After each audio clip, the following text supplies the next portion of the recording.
பேசுகிறார். உடைந்ததை உருவாக்குகிறவர். ஆதியாகமம் 37 அதிகாரம் 23 வசனத்திலிருந்து 28 வசனம் சொல்லுது, சகோதரர்கள் யோசேப்பை வெறுத்தார்கள், குழியில் தள்ளப்பட்டார், அடிமையாக விற்கப்பட்டார். ஆதியாகமம் 50 அதிகாரம் 20 வசனம் சொல்லுது, நீங்கள் தீமை செய்ய நினைத்தீர்கள், தேவன் அதை நன்மைக்காக மாற்றினார்.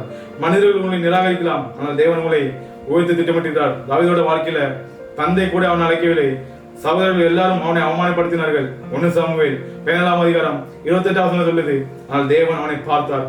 சங்கீதம் 78 அதிகாரம் 70 வசனம் 71 வசனம் சொல்லுது, ஆட்டுக்குட்டிகளை மேய்த்த இடத்திலிருந்து அவனை எடுத்தார். மனிதர்கள் உங்களை புறக்கணிக்கலாம், ஆனால் தேவன் உங்களை உயர்த்துவார். மறைக்கப்பட்ட இடத்தில் இருக்கும் உங்களை தேவன் வெளிச்சத்துக்கு கொண்டு வருகிறார். யாரும் உங்களுக்கு கவனிக்கவில்லை என்று நினைக்கிறீங்க, ஆனால் தேவன் உங்களை உருவாக்கி கொண்டிருக்கிறார். வாழ்க்கையில் சில கேள்விகள் பதில் இல்லாமல் இருக்குது. நான் ஏன் இதை சந்திக்கிறேன்? தேவன் என்னை மறந்து விட்டாரா? நான் நல்லவராக இருந்தும் ஏன் இந்த பாடுகள், ஏன் இந்த துன்பம்? எனக்கு விதை மண்ணில் புதையாமல் மரமாகாது, திராட்சை நசுங்காமல் திராட்சரசமாகாது, தங்கம் நெருப்பில் சுத்திகரிக்காமல் பிரகாசிக்காது. நீங்கள் உடைந்து கொண்டிருக்கிறீங்க, ஆனால் தேவன் உங்களை ஒவ்வொரு காரியத்திலும் உருவாக்கி கொண்டிருக்கிறார். உடைந்த மனதை தேவன் நிராகரிப்பதில்லை. தேவன் பயன்படுத்துவது திறமையே அல்ல, கல்வியே அல்ல, உடைந்து போன வாழ்க்கைய, உடைந்து போன இதயத்தை. யோசேப்பு சிறை வாழ்க்கை கனவு இருந்தது, ஆனால் உடனே அந்த காரியம் நிறைவேறவில்லை. குழியில் விழுந்தார், அரண்மனைக்கு சென்றார். உங்கள் குழி உங்கள் அரியணைக்கான பாதை, இன்று உங்கள் அவமானம் மகிமையாக மாறும் என்று தேவன் சொல்கிறார். இந்த மாதத்திலே உங்கள் நிலை மாறத் தொடங்கும். நீங்கள் காத்திருந்த நாட்கள் தாமதமில்லை, அதற்கான பதில் வருகிறது என்று தேவன் சொல்கிறார்.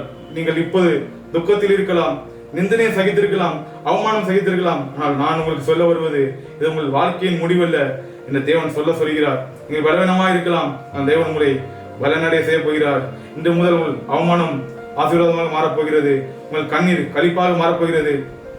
தேவன் அனுமதிக்கும் சோதனைகளுக்கு பின்பதாக நிச்சயம் ஒரு ஆசீர்வாதத்தை வைத்திருக்கிறார். சோதனையின் நேரங்களில் நாம் சோர்ந்து போகக்கூடாது, மாறாக அவருக்குள் பலப்பட்டு நிற்க வேண்டும். மேலும் தேவன் எனக்கு அதிலிருந்து என்ன கற்றுக் கொடுக்க விரும்புகிறார் என்பதையும் தெரிந்து கொள்ள வேண்டும். சோதனையின் தொடக்கம் இழப்புகளாக இருக்கலாம், ஆனால் முடிவு மகிமையாக இருக்கும்.